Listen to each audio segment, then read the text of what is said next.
Fala, meu querido. Pode ter usado nessa matéria, com as mesmas fórmulas. Tu começou faz pouco tempo. Isso, pode ser. Então, antes da gente fazer algum exercício, né, eu vou revisar tudo isso aqui, vamos avançar um pouquinho nessa matéria. Adorei a ideia. Então, olha só. Nós estamos estudando ondulatória. Eu, na primeira aula, te falei que onda não transmite matéria.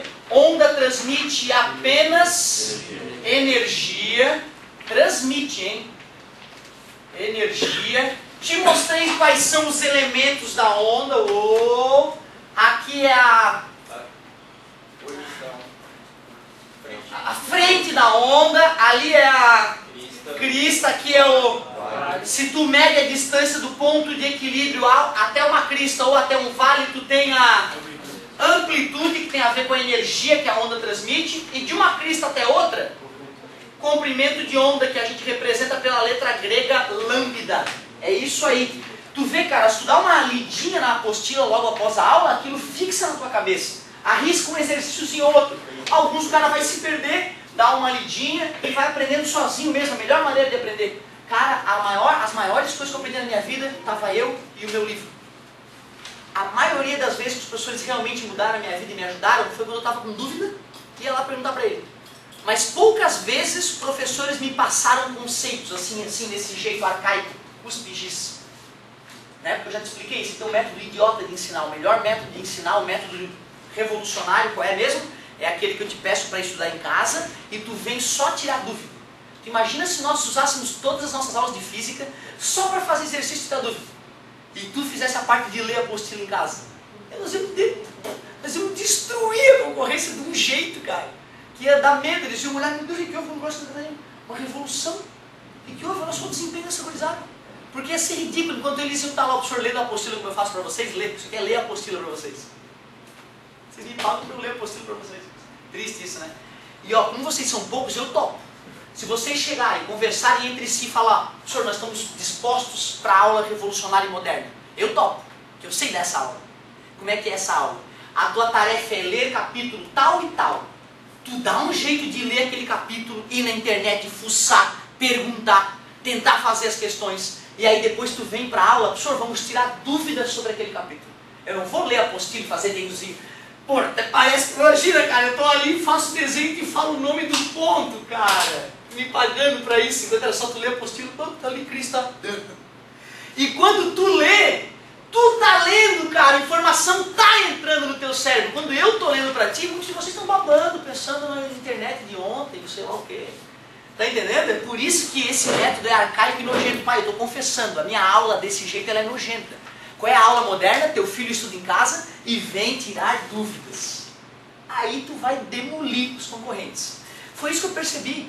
Quando eu percebi que o cara que estava me dando aula era um babaca que não sabia muita coisa, que o livro era muito melhor, eu li em casa, ia para a aula do cara, mas isso aí tudo eu sei, cara, eu li ontem a apostila, o que eu estou fazendo aqui? Baixava a cabeça e ficava fazendo exercício. Essa aula tinha trocentos, ele não podia dormir, não acontecia nada, eu ficava lá fazendo exercício. Quando o cara ia fazer um exercício na sala que eu não tinha feito, eu pedia, professor, posso ir no banheiro? Que eu não queria ver ele fazer o exercício, eu queria ver primeiro se eu conseguia fazer. E aí depois, se eu não conseguisse, eu pegava o caderno da Ninja que copiou e via. Ah, não entendi. Porque eu sabia, já tinha lido pesquisa sobre educação e eu sabia que assim aprendia mais. A gente aprende mais quando a gente tenta sozinho primeiro e depois pede arrego. Então vocês podem pensar e discutir com vocês um dia à tarde, sentar e fazer uma reunião. Vamos pedir para o professor fazer uma aula moderna mesmo? Ou será que a gente não vai ler o capítulo e vai se estrepar? Aí é que tá, vocês vão ter que ver a maturidade de vocês. Eu não fiz essa proposta para nenhuma outra turma minha, porque as outras turmas minhas terceirão tem 70, 80, e aí não dá para fazer isso, né? Porque eu já tentei também e era romântico, era muito novinho, ainda era romântico. Ah, leia um capítulo tal que semana que vem a gente só vai fazer exercício. E aí, galera, dúvida? Aí tinha um lá que tinha, quem é que leu? Quem é que leu, porra? Aí 2 levantavam a mão. Os 2 leram, o resto não leu. Tá entendendo? Então tem que ver, se vocês quiserem ler e estudar em casa de verdade, eu topo a aula moderna, e aí vocês vão ver o desempenho, aí vai ser revolucionário, certo? Então vamos lá de novo, segunda linha de apostila, o nome.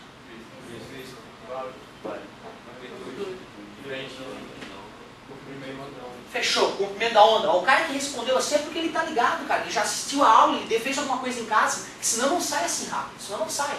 É isso aí, gostei. Depois eu ainda te falei do tal do período. O que é período? O tempo, é o tempo que demora para completar uma oscilação, é isso que é período. E depois tinha a tal da O que é a frequência de uma onda? E isso é quantas vezes ela oscilou em uma unidade de tempo. Período, já que é um tempo, a gente usa a letra T, frequência, a letra F. E já que um é o inverso do outro, no vestibular tu ganha essa fórmula aqui, ó. Tesão é 1 sobre F, ou F é 1 sobre tesão. Uma outra coisa legal sobre onda, para ver se tu acertou período e frequência, se tu multiplicar os dois, tem que dar sempre 1. Certo? Então é uma prova real, rápida de fazer. Ah, será que eu calculei certo? Multiplica período e frequência, se não der 1, errasse. Faz de novo. Bom, depois eu ainda comecei a falar um pouquinho de classificação das ondas. Falei que as ondas podem ser classificadas. Classificação. As ondas podem ser classificadas em mecânicas. Mecânicas é aquelas que precisam de matéria para existir. Toda onda mecânica é formada por átomos sacudindo para um lado e para o outro. E já que os átomos podem estar no estado sólido, líquido, gasoso, ondas mecânicas precisam de ou um sólido, ou um líquido, ou um gás para existirem. Quer dizer que elas não podem existir no vácuo, no nada. Parabéns. E as ondas eletromagnéticas, que elas podem existir em sólidos, líquidos, gases e inclusive no vácuo, no nada. Certo? Ondas eletromagnéticas, porque elas são formadas por campos elétricos e magnéticos. Muito bom. Depois, essa era a classificação quanto à natureza. Uma outra classificação que era o finalzinho da aula já era quanto à vibração. E eu falei que a onda pode ser transversal e longitudinal. O nome diz tudo. Transversal significa perpendicular, ortogonal, fazendo 90 graus. Longitudinal significa paralelo, ao longo de. E como eu estou classificando a vibração, fica fácil entender. Se a onda avança num sentido, ó, esse meu braço diz a direção e o meu dedo o sentido do deslocamento da onda. Se as suas vibrações, não interessa de que tipo são, se as suas vibrações ocorrem na mesma direção, ó a vibração, ó, essa mão aqui é a vibração. Se ocorre na mesma direção do deslocamento, ela é do tipo longitudinal. Já se as vibrações ocorrem, olha só, é muito didático. Ó, se as vibrações ocorrem num sentido transversal ao da onda, aí então ela dita uma onda transversal. Certo? Então é simples essa ideia. Deixa eu ver se vocês lembram. Me dá exemplo de transversal. Todas as eletromagnéticas, ondas de rádio, micro-ondas, infravermelho, luz, ultravioleta, raio-x e raios gama. Todas elas são transversais. A onda na corda, aquela que sacode assim, ó, certo? Aí ela vai sacudindo a corda e vai avançando em direção ao outro lado da corda. Transversal. As ondas do mar, longitudinal ou transversal? É, né? Se joga uma pedra no lago, pode ser no lago também, joga uma pedra no lago, as ondinhas avançam, certo? Se espalham em todas as direções na superfície do lago, e enquanto a ondinha avança para frente, o lago vai para cima e para baixo, é transversal. Exemplos de ondas longitudinais. Puxar e soltar a corda. Parabéns, garoto. Né? A corda vai, no início, duas pessoas segurando a corda. Quando essa aqui começar a fazer esse movimento, a outra não vai sentir instantaneamente, porque os pulsos têm que chegar do outro lado. Isso era uma coisa que me fez pensar muito, sabe, quando eu era jovem. Quando eu descobri que se tu tiver uma barra de aço, mais duro aço, de 1 quilômetro, eu pensava quando eu era mais jovem, se eu mexer uma extremidade, a outra extremidade mexe na hora. É uma barra de aço, pô. Mexer uma extremidade, a outra extremidade tem que mexer na hora, né? E não é. A outra extremidade só se mexe depois que todos os átomos se empurraram e a outra extremidade vai poder se mexer. E sabe quanto tempo isso demora? A velocidade do som. Certo? Então se eu der uma marretada com toda a minha força e deslocar a barra de aço, certo? A outra ponta só vai começar a reagir depois que o som da batida atingiu a outra ponta. Que viagem, né, cara? Porque inicialmente tu tem a noção de que isso ocorre de maneira instantânea. Se eu mexer um lado, o outro lado tem que se mexer também, é inteiriço e aço, pô. Né? Mas não é assim, tu vê que loucura. Se fosse tempo da volta, só mexe uma vez assim, material lá quando... Claro, quando todas as outras partes receberem essa informação, né? É isso mesmo, garoto. Então eu comecei a sacudir aqui. Esse cara ainda não está sentindo. Depois de um tempo ele, opa, estão mexendo na corda. Certo? É bem isso mesmo que eu estou dizendo. Bom, nessa situação de mexer a corda nesse sentido, com certeza será uma onda longitudinal. Agora o melhor exemplo de onda longitudinal que tem é o som. Lembra que eu falei das minhas cordas vocais? O som está indo em direção a vocês enquanto as camadas de ar vão para frente e para trás na direção de propagação. E lembra do sub, a caixa de som, cara? Lembra? Bum, bum, bum. Ela se mexe para frente e para trás enquanto o som é emitido com mais qualidade na frente dela, não é isso? Certo? Então lembra do funcionamento de um sub de uma caixa de som que tu jamais vai esquecer que o som é uma onda longitudinal. Tem outras classificações para a gente estudar. A primeira foi quanto à natureza. Então aqui era quanto à natureza. A gente pode falar aqui quanto à vibração. Essa classificação foi quanto à vibração. E aí, cara, uma outra classificação é quanto à propagação. Então a partir daqui é novo.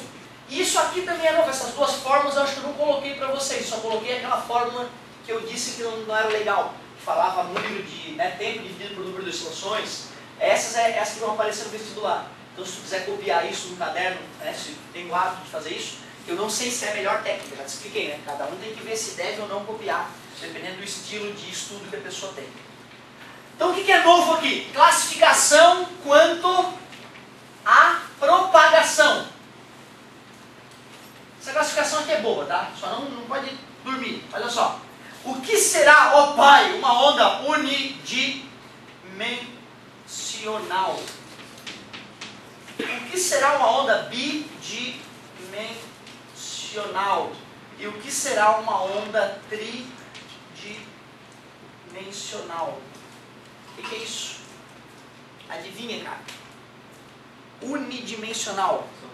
Só anda em uma dimensão. Ou, traduzindo, anda em apenas uma direção.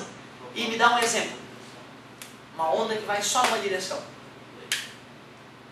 O laser, é isso? Ótimo, ótimo. Realmente, o laser ele só se propaga naquela direção que tu deseja. Ótima ideia, gostei. Outra. A gente usa o jogo hoje aqui na sala de aula. A corda, quando eu balanço a corda, a onda só pode ir na direção da corda. Concorda comigo? Não pode ir pro lado da corda se não tem corda. Certo? Bidimensional. É que é a onda que usa duas dimensões. Duas dimensões é um plano, né? São as ondas que se propagam num plano. Exemplo. Tu pode fazer a luz se propagar num plano, né? Na boate lá, dependendo do que o laser o cara usa, fica aquele plano verde, né? Eu comprei um laser pra botar na boate, cara, ficou bem legal. Muito legal, né, cara? Uma máquina de fumaça e um laser, cara, muda a cara da boate. Cara, impressionante, né? E aí fica aquele plano verde em cima de ti no meio da fumaça, né, cara? Bem bonito aquilo. Então, realmente, a luz, tu pode fazer ela bidimensional. Outro exemplo de bidimensional. Na superfície do lago, né? A gente está estudando a onda na superfície da água, bidimensional. Ah, professor, mas ela sobe e desce também, além de avançar nas duas direções. Na verdade o mundo é tridimensional, né? Se for pensar no laser, o laser também. Ele anda numa direção só, mas ele é volumétrico. Então não tem uma propagaçãozinha mínima em todas as direções. Mas não é isso que está dizendo, né? Se eu estou estudando a superfície de um lago, a onda é bidimensional, que eu considero a superfície uma estrutura bidimensional. Vou fazer uma bidimensional aqui para vocês. Ó. Essa aqui, ó. Mas eu escutei, quer dizer que ela saiu do quadro. Não, escutou a onda sonora advinda da onda que eu provoquei no quadro. Mas a onda do quadro, ela se propaga no quadro e o quadro é bidimensional. Então eu acabei de mostrar para vocês outro exemplo de bidimensional. Tridimensional. Quase tudo do resto, né, cara? A luz, geralmente, ela se espalha em todas as direções, a não ser que eu obrigue, que ela vá num plano ou numa linha, certo? O som, podia ter gente no teto ou gente deitada no chão, todos escutariam, mostrando que essa bolha de vibração se espalha para todos os lados, é tridimensional. Parabéns, classificação boa, mas não gosto dela. Agora, uma classificação rara, que a maioria dos concorrentes não sabe, e se cair no vestibular pode ser um divisor de águas aí, é a classificação quanto à frente de onda. Nem sei se a apostila traz essa classificação. Não falou de classificação ainda? Deve ser no capítulo da frente. Não, outra é Ah, tá, não, ela tá ali mecânica, bidimensional. Não, é que ela só classificou rapidinho mesmo, eu só avancei um pouquinho mais, falei de... essas aqui são as classificações interessantes, tá, cara? Isso aqui vai ter no teu vestibular. Essas outras aqui já são mais raras. Só mais essa classificação, então, para enriquecer o material, já que ele não trouxe ela. Quanto à frente de onda, já te falei que é a frente da onda, né? E nem precisava, porque a frente da onda, pô, é a primeira parte da onda, né? Depois não tinha onda, aí começa a ter onda. Ali é a frente da onda. Bom, numa corda, cara, se for uma corda, a frente da onda é um ponto, né? Concorda? É um ponto da corda que divide a parte não perturbada da parte perturbada. Então é frente de onda pontual. Pontual. Imagina que é uma piscina de água. Já viu as piscinas de água atuais, cara? Tem onda com tubo, o cara pega uma onda com tubo, uma piscina, cara. No meio do deserto. Tá lá no meio do deserto. Eu vou no clube pegar uma onda. Aí tu vai lá e tem onda com tubo pra tu pegar. Certo? Essa é tecnologia, funciona assim. Aí olha só, água lisa, e vamos supor, né, uma piscina não de ondas, né, dessas aí com tubo, mas uma piscina brasileira de ondas, normal, cai um tronco de árvore assim, ó. Quando cai o tronco de árvore, a onda que vai formar, ela é retorno e compridora, né? Jogando água para frente, um mini tsunami ocorrendo ali. Se eu fosse desenhar, eu poderia fazer o seguinte, ó, vamos ver se eu consigo aqui, ó. Vou usar até vou reciclar o meu desenho. É qual? Olha só que legal. Então, ó, certo? Se eu colocar aqui uma superfície assim, aqui está a piscina. Está retinho. E aí aqui está a onda lá, né? E vai embora. Cara, tu concorda que tem uma linha imaginária aqui, ó, que separa a parte não perturbada da onde está vindo a onda, já caiu um tronco de árvore aqui, aí lá vai a onda. Tu concorda que a frente de onda é uma linha? É uma linha, né? Então é a frente de onda linear. Mas nós poderíamos fazer uma situação mais legal ainda. Imagina que a gente enche a sala de água, botamos nossos, né, equipamentos de mergulho para ninguém morrer afogado, óbvio, e a água está paradinha aqui nessa piscina. Nós todos aqui, né, com o nosso cinturão de chumbo para estarmos aqui no fundo.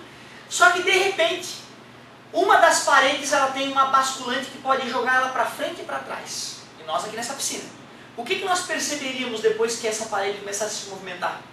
Para frente e para trás. O amigo fez certinho com o corpo, é isso que aconteceu. Tu tá aqui dentro d'água, né? Quando vem a onda gerada pela parede, todo mundo, e não interessa quem está aqui ou quem está ali em cima, todo mundo vai se mexer nesse sentido, porque toda a água da piscina foi empurrada, certo? Toda a parede se movimentou. Nesse caso, quem estivesse parado aqui boiando, ia primeiro ver as pessoas de lá se mexendo e perceber, opa, tá vindo uma onda. E lá vai a pessoa daqui a pouco. O que é que separa a parte não perturbada da água da parte perturbada? O que separa? Se antes era um ponto na corda, era uma linha nessa situação, o que separa a parte perturbada, onde já passou a onda, da parte não perturbada? Já que é a parede toda que se mexeu. É um plano, né? Concordas comigo? É um plano imaginário aqui que vem e vai. É um plano imaginário oscilante que é a frente de onda. Então, frente de onda plana. Certo? E outra, cara, já viram filmagens de uma bomba explodindo? Que tem uma esfera de destruição que vai se espalhando. Aqui no cantinho tem uma árvore que não aconteceu nada com ela. A outra que estava aqui já foi completamente destruída. E aí pela filmagem dá pra ver aquela bolha de destruição se espalhando. Bota no YouTube lá, é interessante de ver isso. Bomba nuclear, quando eles faziam muitos experimentos e filmavam, era assustador. Tu vê a bolha de choque se espalhando. Ela pode ser uma frente de onda esférica, né? Esférica. Ou seja, dependendo da forma que se forma, né? Dependendo da forma geométrica que ocorre, e separa a região não perturbada da região perturbada, ou seja, observando a frente da onda, tu pode classificar ela. Se é um pontinho, pontual. Se é uma linha, linear. Se é plana, plana. E se for uma esfera, frente de onda esférica, sem problema nenhum. Outra, né, cara? Como é que seria a frente de onda de o lago, né? O lago caiu uma pedrinha, fez as esferinhas. Como é que é essa frente de onda? Ó, vê se vocês concordam. Aqui está a superfície do lago, espelhada, e aí vem o menininho, joga a pedrinha, aí vão se formar cristas e vales. Cristas e vales. Ó, aqui, ó. Essa aqui é a frente de onda, né? Que tipo de frente de onda? É linear, só que não é uma linear reta, é uma linear circular. Então tu vê, essa linear pode ser linear reta e pode ser linear circular, certo? E acabou, né, cara? Deu? Tu entendeu como é que é a filosofia da história, certo? Se o cara quiser encrencar um pouquinho mais ali, né, também daria, mas não precisa. Né? Se tiver essa noção de que existe essa classificação, tu vai matar a questão mesmo que seja doída nesta área. O que é muito raro, eu já falei, tanto que a tua apostila nem falou sobre isso, certo? Eu só vi um material até hoje trabalhar com esse tipo de coisa, a maioria dos outros ignoram. E por que o material que eu vi trabalhou? Porque provavelmente alguns anos atrás caiu uma questão, certo? O cara nunca tinha falado com isso para os alunos, ficou envergonhado, e aí não, vou botar na minha próxima apostila isso, para não ter dúvida. Aí vai lá e coloca, e vai assim que vai enriquecendo os conteúdos vestibulares, né? Aí um cara tem a ideia, vou cobrar essa questão que nunca foi cobrada. Achou uma questãozinha inédita, fez. Todo mundo se ferrou na questão, só um cara muito ninja, o outro acertou. No próximo apostila daquele material, com certeza o autor vai acrescentar aquela questão, né, e discutir aquilo ali. Show de bola!